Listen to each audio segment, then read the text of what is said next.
हिंदुओं में श्री कृष्ण की पत्नियों की संख्या पर हंसना और चुटकुले सुनाना बहुत आम है। क्या आपको इसके पीछे की असली कहानी पता है? यह बहुत अफसोस की बात है कि हमने कभी भी प्रामाणिक भागवत पुराण की गहराई में जाकर श्री कृष्ण के जीवन की वास्तविक कहानी को जानने की कोशिश नहीं की। हमें अक्सर समाजवादियों द्वारा एक दुर्भावनापूर्ण कहानी प्रचारित की जाती है जो पूरी तरह से गलत और भ्रामक है। जी हाँ, श्रीमद् भागवत के अनुसार श्री कृष्ण की 16,108 पत्नियां थीं। आपको नकारात्मक टिप्पणियां मिल सकती हैं जहां कृष्ण को उनकी 16,108 पत्नियों की गलत व्याख्या देकर एक प्लेबॉय के रूप में दिखाया गया है। तो आइए यहां वास्तविक कहानी का पता लगाएं। नरकासुर नाम का एक राक्षस था। उसने इस इलाके की 16,108 खूबसूरत अविवाहित लड़कियों को पकड़ लिया था और उन्हें गुलाम बनाकर रखा था।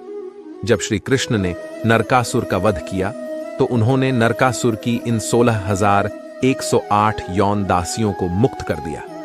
मुक्त कराने के बाद सभी कन्याओं ने श्री कृष्ण से अनुरोध किया कि वे उनसे विवाह करें, क्योंकि समाज उन्हें कभी स्वीकार नहीं करेगा। इसलिए उन्होंने भगवान कृष्ण से उन्हें स्वीकार करने का अनुरोध किया, क्योंकि कोई भी उनसे विवाह नहीं करेगा और यदि वह उन्हें स्वीकार नहीं करेंगे तो वे आत्महत्या कर लेंगे। धर्म में फंसे होने के कारण श्री कृष्ण ने सभी स्त्रियों को अपनी पत्नी के रूप में स्वीकार कर लिया, ताकि वे सम्मानजनक जीवन जी सकें और कोई उनका उपहास करने का साहस न कर सके। उनका सम्मान लौटाने और उन्हें रानी का दर्जा देने के लिए श्री कृष्ण ने उनसे विवाह किया।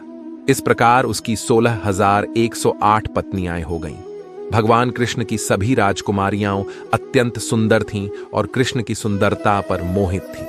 फिर भी भगवान यौन अपील से उत्तेजित नहीं हुए और इस प्रकार उन्होंने किसी भी राजकुमारी के साथ किसी भी नाजायज रिश्ते में शामिल न होकर अपने पुण्य को पूरी तरह से पूरा किया। श्री कृष्ण के बारे में एक और कहानी जिसका ज्यादातर अज्ञानी लोग मजाक उड़ाते हैं, वह है श्री कृष्ण की रासलीला की कहानी। भगवत गीता में कहा गया है कि श्री कृष्ण 10 साल की उम्र में मथुरा चले गए और फिर कभी वृंदावन नहीं लौटे। रासलीला की सारी कथाएं वृंदावन की हैं, अर्थात कृष्ण की आयु 8-9 वर्ष थी। इस उम्र में उसने जो किया उसे एक युवा लड़के द्वारा छेड़छाड़ के बजाय शरारत करार दिया जाना चाहिए। बहुविवाह की अनुमति इस शर्त पर दी गई कि सभी पत्नियों के साथ समान व्यवहार किया जाएगा।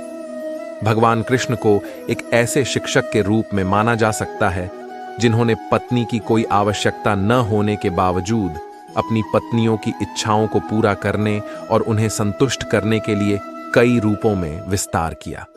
उन्होंने सभ्य समाज के कानूनों और रीति रिवाजों के भीतर वैदिक ग्रंथों में निर्धारित सभी नियामक नियमों, सिद्धांतों और अनुष्ठानों का पालन करते हुए एक आदर्श गृहस्थ की तरह अपना जीवन व्यतीत किया।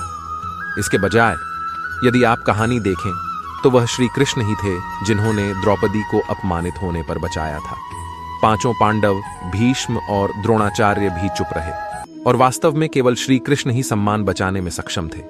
लेकिन इस कलयुग में अगर कोई अपने अकेले जीवन साथी को संतुष्ट करने में सक्षम है तो उसे असाधारण माना जाता है। इस लेख के माध्यम से हम केवल यह बताने की कोशिश कर रहे हैं कि हिंदू धर्म से संबंधित किसी भी ज्ञान के बारे में कही गई बातों का मजाक उड़ाने से पहले शास्त्रों को सीखना, अनसीखा करना और दोबारा सीखना महत्वपूर्ण है।